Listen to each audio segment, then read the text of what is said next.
الذين يؤمنون بالغيب ويقيمون الصلاة ومما رزقناهم ينفقون والذين يؤمنون بما أنزل إليك وما أنزل من قبلك وبالآخرة هم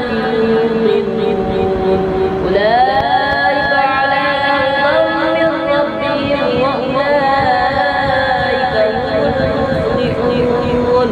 إن الذين كفروا سواء عليهم أأنذرتهم أم لم تنذرهم لا يؤمنون ختم الله على قلوبهم وعلى سمعهم وعلى أبصارهم غشاوة ولهم عذاب عظيم ومن الناس من يقول آمنا بالله وباليوم الآخر وما هم بمؤمنين يخادعون الله والذين آمنوا وما يخدعون إلا أنفسهم وما يشعرون في قلوبهم مرض فزادهم الله مرضا ولهم عذاب عليم بما كانوا يكذبون وإذا قيل لهم لا تفسدوا في الأرض قالوا إنما نحن مصلحون ألا إنهم هم المفسدون ولكن لا يشعرون وإذا قيل لهم آمنوا كما آمن الناس قالوا أنؤمن كما آمن السفهاء ألا إنهم هم السفهاء ولكن لا يعلمون وإذا لقوا الذين آمنوا قالوا آمنا وإذا خلوا إلى شياطينهم قالوا إنا معكم إنما نحن مستهزئون الله يستهزئ بهم ويمدهم في طغيانهم يعمهون أولئك الذين اشتروا الضلالة بالهدى فما ربحت تجارتهم وما كانوا مهتدين مثلهم كمثل الذي استوقد نارا فلما أضاءت ما حوله ذهب الله بنورهم وتركهم في ظلمات لا يبصرون صم بكم عمي فهم لا يرجعون أو كصيب من السماء فيه ظلمات ورعد وبرق يجعلون أصابعهم في آذانهم من الصواعق حذر الموت والله محيط بالكافرين يكاد البرق يخطف أبصارهم كلما أضاء لهم مشوا فيه وإذا أظلم عليهم قاموا ولو شاء الله لذهب بسمعهم وأبصارهم إن الله على كل شيء قدير يا أيها الناس اعبدوا ربكم الذي خلقكم والذين من قبلكم لعلكم تتقون الذي جعل لكم الأرض فراشا والسماء بناء وأنزل من السماء ماء فأخرج به من الثمرات رزقا لكم فلا تجعلوا لله أندادا وأنتم تعلمون وإن كنتم في ريب مما نزلنا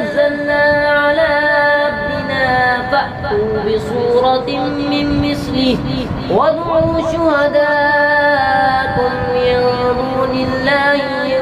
كنتم صادقين فإن لم تفعلوا ولا تفعلوا فاتقوا النار التي وقودها الناس والحجارة أعدت للكافرين وبشر الذين آمنوا وعملوا الصالحات أن لهم جنات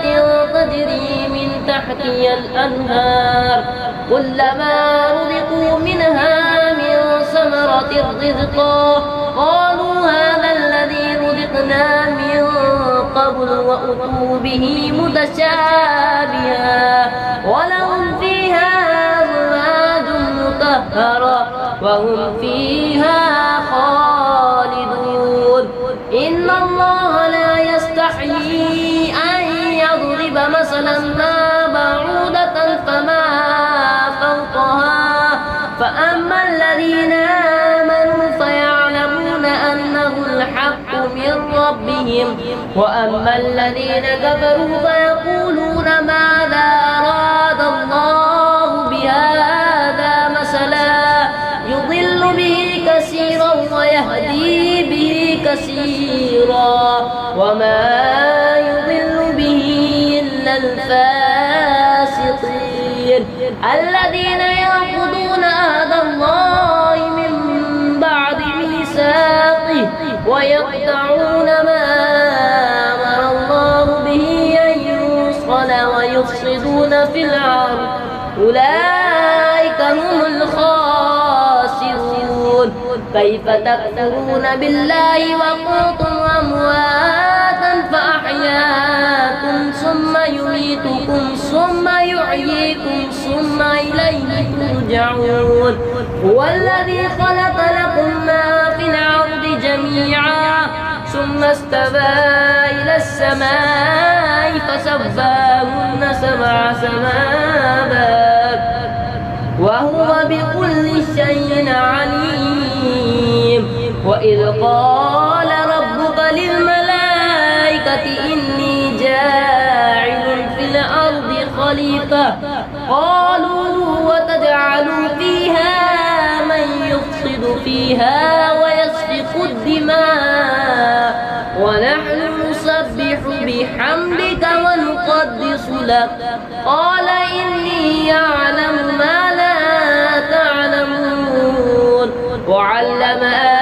آدم الأسماء كلها ثم عرضهم على الملائكة فقال أنبئوني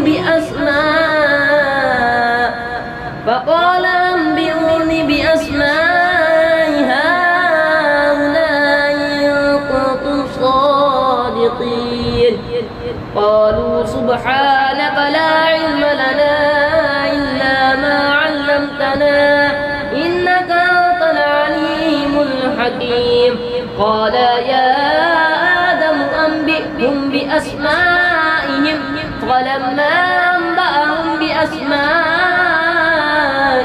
قال ألم أقل لكم إني أعلم غيب السماوات والأرض وأعلم ما تبدون وما كنتم تكتمون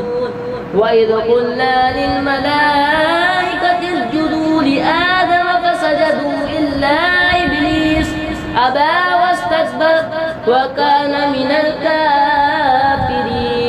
وقلنا يا آدم اسكن أنت وزوجك الجنة وكلا منها رغدا حيث شئتما ولا تقربا هذه الشجرة فتكونا من الظالمين فأذلهما الشيطان عنها فأخرجهما مما كان فيه وقلنا اهبطوا بعضكم لبعض عدو ولكم في الأرض مستقر ومتاع إلى حين فتلقى آدم من ربه كلمات فتاب عليه إنه هو التواب الرحيم قل اهبطوا منها جميعا فإما يأتينكم مني هدى فمن تبع هدايا فلا خوف عليهم والذين كفروا وكذبوا بآياتنا أولئك أصحاب النار هم فيها خالدون. يا بني إسرائيل اذكروا نعمتي التي أنعمت عليكم وأوفوا بأهدي أوفي بأهدكم وإياي فارهبون. وآمنوا بما أنزلت مصدقا لما معكم ولا تكونوا أول كافر به ولا تشتروا بآياتي ثمنا قليلا وإياي فاتقون. ولا تلبسوا الحق بالباطل وتكتموا الحق وأنتم تعلمون. وأقيموا الصلاة وآتوا الزكاة واركعوا مع الراكعين. أتأمرون الناس بالبر وتنسون أنفسكم وأنتم تتلون الكتاب أفلا تعقلون. واستعينوا بالصبر والصلاة وإنها لكبيرة إلا على الخاشعين الذين يظنون أنهم ملاقو ربهم وأنهم إليه راجعون. يا بني إسرائيل اذكروا نعمتي التي أنعمت عليكم وأني فضلتكم على العالمين. واتقوا يوما لا تجزي نفس عن نفس شيئا ولا يقبل منها شفاعة ولا يؤخذ منها عدل ولا هم ينصرون. وإذ نجيناكم من آل فرعون يصومونكم سوء العذاب يذبحون أبناءكم ويستحيون نساءكم وفي ذلكم بلاء من ربكم عظيم. وإذ فرقنا بكم البحر فأنجيناكم وأغرقنا آل فرعون وأنتم تنظرون. وإذ وعدنا موسى 40 ليلة ثم اتخذتم العجل من بعده وأنتم ظالمون ثم عفونا عنكم من بعد ذلك لعلكم تشكرون. وإذا آتينا موسى الكتاب والفرقان لعلكم تهتدون. وإذ قال موسى لقومه يا قوم إنكم ظلمتم أنفسكم باتخاذكم العجل فتوبوا إلى بارئكم فاقتلوا أنفسكم ذلكم خير لكم عند بارئكم فتاب عليكم إنه هو التواب الرحيم. وإذ قلتم يا موسى لن نؤمن لك حتى نرى الله جهرة فأخذتكم الصاعقة وأنتم تنظرون ثم بعثناكم من بعد موتكم لعلكم تشكرون. وظللنا عليكم الغمام وأنزلنا عليكم المن والسلوى كلوا من طيبات ما رزقناكم وما ظلمونا ولكن كانوا أنفسهم يظلمون. وإذ قلنا ادخلوا هذه القرية فكلوا منها حيث شئتم رغدا وادخلوا الباب سجدا وقولوا حطة نغفر لكم خطاياكم وسنزيد المحسنين. فبدل الذين ظلموا قولا غير الذي قيل لهم فأنزلنا على الذين ظلموا رجزا من السماء بما كانوا يفسقون. وإذ استسقى موسى لقومه فقلنا اضرب بعصاك الحجر فانفجرت منه 12 عينا قد علم كل أناس مشربهم كلوا واشربوا من رزق الله ولا تعثوا في الأرض مفسدين وإذ قلتم يا موسى لن نصبر على طعام واحد فادع لنا ربك يخرج لنا مما تنبت الأرض من بقلها وقثائها وفومها وعدسها وبصلها قال تستبدلون الذي هو أدنى بالذي هو خير اهبطوا مصرا فإن لكم ما سألتم وضربت عليهم الذلة والمسكنة وباءوا بغضب من الله ذلك بأنهم كانوا يكفرون بآيات الله ويقتلون النبيين بغير الحق ذلك بما عصوا وكانوا يعتدون إن الذين آمنوا والذين هادوا والنصارى والسابعين من آمن بالله واليوم الآخر وعمل صالحا فلهم أجرهم عند ربهم ولا خوف عليهم ولا هم يحزنون وإذا أخذنا ميثاقكم ورفعنا فوقكم الطور خذوا ما آتيناكم بقوة واذكروا ما فيه لعلكم تتقون ثم توليتم من بعد ذلك فلولا فضل الله عليكم ورحمته لكنتم من الخاسرين ولقد علمتم الذين اعتدوا منكم في السبت فقلنا لهم كونوا قردة خاسعين فجعلنا نكالا لما بين يديها وما خلفها وموعظة للمتقين وإذ قال موسى لقومه إن الله يأمركم أن تذبحوا بقرة قالوا وتتخذنا هزوا قال أعوذ بالله أن أكون من الجاهلين قالوا ادع لنا ربك يبين لنا ما هي قال إنه يقول إنها بقرة لا فارض ولا بقر عوان بين ذلك ففعلوا ما تؤمرون قالوا ادع لنا ربك يبين لنا ما لونها قال إنه يقول إنها بقرة صفراء فاقع لونها تسر الناظرين قالوا ادع لنا ربك يبين لنا ما هي إن البقرة تشابه علينا وإنا إن شاء الله لمهتدون قال إنه يقول إنها بقرة لا ظلول تثير الأرض ولا تسقي الحرث مسلمة لا شية فيها قالوا الآن جئت بالحق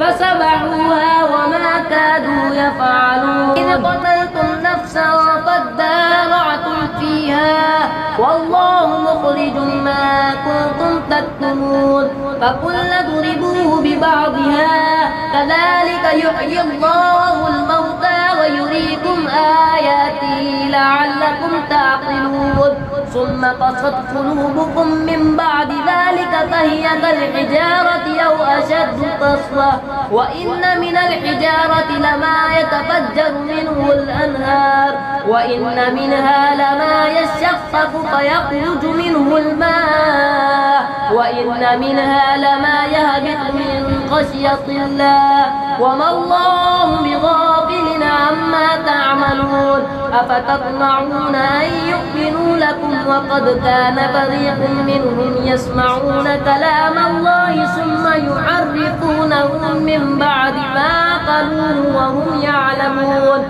وإذا لقوا الذين آمنوا قالوا آمنا وإذا خلا بعضهم إلى بعض قالوا وتحدثونهم بما فتح الله عليكم ليحاجوكم به عند ربكم أفلا تعقلون أولا يعلمون أن الله يعلم ما يسرون وما يعلنون ومنهم أميون لا يعلمون الكتاب إلا أماني وإن هم إلا يظنون فويل للذين يكتبون الكتاب بأيديهم ثم يقولون هذا من عند الله ليشتروا به ثمنا قليلا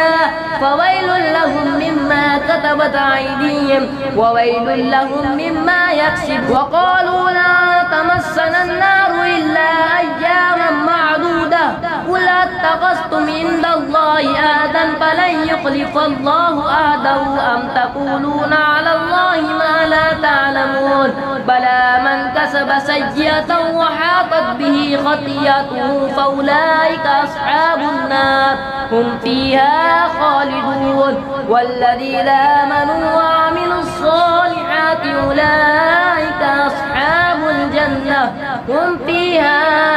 خالدون. وإذا أخذنا ميثاق بني إسرائيل لا تعبدون إلا الله وبالوالدين إحسانا وذي القربى واليتامى والمساكين وقولوا للناس حسنا وأقيموا الصلاة وآتوا الزكاة ثم توليتم إلا قليلا منكم وأنتم معرضون. وإذا أخذنا ميثاقكم لا تسفكون دماءكم ولا تخرجون أنفسكم من دياركم ثم أقررتم وأنتم تشهدون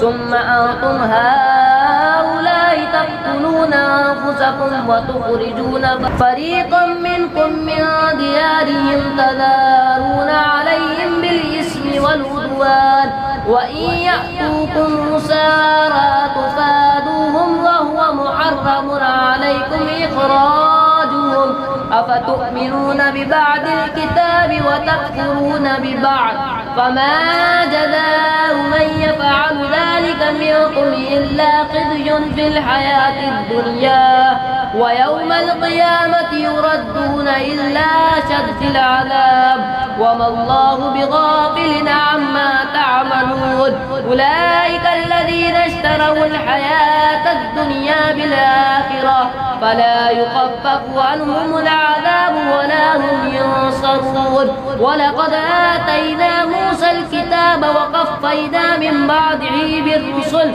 وآتينا عيسى ابن مريم البينات وأيدناه بروح القدس أفكلما جاءكم رسول بما لا تهوى أنفسكم استكبرتم ففريقا كذبتم وفريقا تقتلون. وقالوا قلوبنا غلف بل لعنهم الله بكفرهم فقليلا ما يؤمنون. ولما جاءهم كتاب من عند الله مصدق لما معهم وكانوا من قبل يستفتحون على الذين كفروا فلما جاءهم ما عرفوا كفروا به فلعنة الله على الكافرين. بئس ما اشتروا به أنفسهم أن يكفروا بما أنزل الله بغيا أن ينزل الله من فضله على من يشاء من عباده فباءوا بغضب على غضب وللكافرين عذاب مهين. وإذا قيل لهم آمنوا بما أنزل الله قالوا نؤمن بما أنزل علينا ويكفرون بما وراءه وهو الحق مصدقا لما معهم قل فلم تقتلون أنبياء الله من قبل إن كنتم مؤمنين. ولقد جاءكم موسى بالبينات ثم اتخذتم العجل من بعده وأنتم ظالمون. وإذا أخذنا ميثاقكم ورفعنا فوقكم الطور خذوا ما آتيناكم بقوة واسمعوا قالوا سمعنا وعصينا وأشربوا في قلوبهم العجل بكفرهم قل بئس ما يأمركم به إيمانكم إن كنتم مؤمنين. قل إن كانت لكم الدار الآخرة عند الله خالصة من دون الناس فتمنوا الموت إن كنتم صادقين ولن يتمنه أبدا بما قدمت أيديهم والله عليم بالظالمين. ولتجدنهم أحرص الناس على حياة ومن الذين أشركوا يود أحدهم لو يؤمر 1000 سنة وما هو بمزحزحه من العذاب أن يؤمر والله بصير بما يعملون. من كان عدوا لجبريل فإنه نزله على قلبك بإذن الله مصدقا لما بين يديه وهدى وبشرى للمؤمنين. من كان عدوا لله وملائكته ورسله وجبريل وميكال فإن الله عدو للكافرين. ولقد أنزلنا إليك آيات بينات وما يكفر بها إلا الفاسقون. أوكلما عاهدوا أهدا نبذه فريق منهم بل أكثرهم لا يؤمنون. ولما جاءهم رسول من عند الله مصدق لما معهم نبذ فريق من الذين أوتوا الكتاب كتاب الله وراء ظهورهم كأنهم لا يعلمون. واتبعوا ما تتلو الشياطين على ملك سليمان وما كفر سليمان ولكن الشياطين كفروا يعلمون الناس السحر وما أنزل على الملكين ببابل هاروت وماروت وما يعلمان من أحد حتى يقولا إنما نحن فتنة فلا تكفر فيتعلمون منهما ما يفرقون به بين المرء وزوجه وما هم بضارين به من أحد إلا بإذن الله ويتعلمون ما يضرهم ولا ينفعهم ولقد علموا لمن اشتراه ما له في الآخرة من خلاق ولبئس ما شروا به أنفسهم لو كانوا يعلمون. ولو أنهم آمنوا لاتقوا لمثوبة من عند الله خير لو كانوا يعلمون. يا أيها الذين آمنوا لا تقولوا رائنا وقولوا انظرنا واسمعوا وللكافرين عذاب عليم. ما يود الذين كفروا من أهل الكتاب ولا المشركين أن ينزل عليكم من خير من ربكم والله يختص برحمته من يشاء والله ذو الفضل العظيم. ما ننسخ من آية أو ننسها نأت بخير منها أو مثلها. ألم تعلم أن الله على كل شيء قدير. ألم تعلم أن الله له ملك السماوات والأرض وما لكم من دون الله من ولي ولا نصير. أم تريدون أن تسألوا رسولكم كما سئل موسى من قبل ومن يتبدل الكفر بالإيمان فقد ضل سواء السبيل. ود كثير من أهل الكتاب لو يردونكم من بعد إيمانكم كفارا حسدا من عند أنفسهم من بعد ما تبين لهم الحق فاعفوا واصفحوا حتى يأتي الله بأمره إن الله على كل شيء قدير. وأقيموا الصلاة وآتوا الزكاة وما تقدموا لأنفسكم من خير تجدوه عند الله إن الله بما تعملون بصير. وقالوا لن يدخل الجنة إلا من كان هودا أو نصارى تلك أمانيهم قل هاتوا برهانكم إن كنتم صادقين. بلى من أسلم وجهه لله وهو محسن فله أجره عند ربه ولا خوف عليهم ولا هم يحزنون. وقالت اليهود ليست النصارى على شيء وقالت قالت النصارى ليست اليهود على شيء وهم يتلون الكتاب كذلك قال الذين لا يعلمون مثل قولهم فالله يحكم بينهم يوم القيامة فيما كانوا فيه يختلفون ومن أظلم ممن منع مساجد الله أن يذكر فيها اسمه وسعى في خرابها أولئك ما كان لهم أن يدخلوها إلا خائفين لهم في الدنيا خزي ولهم في الآخرة عذاب عظيم ولله المشرق والمغرب فأينما تولوا فثم وجه الله إن الله واسع عليم وقالوا اتخذ الله ولدا سبحانه بل له ما في السماوات والأرض كل له قانتون بديع السماوات والأرض وإذا قضى أمرا فإنما يقول له كن فيكون وقال الذين لا يعلمون لولا يكلمنا الله أو تأتينا آية كذلك قال الذين من قبلهم مثل قولهم تشابهت قلوبهم قد بينا الآيات لقوم يوقنون إنا أرسلناك بالحق بشيرا ونذيرا ولا تسأل عن أصحاب الجحيم ولا ترضى عنك اليهود ولا النصارى حتى تتبع ملتهم قل إن هدى الله هو الهدى ولئن اتبعت هواءهم بعد الذي جاءك من العلم ما لك من الله من ولي ولا نصير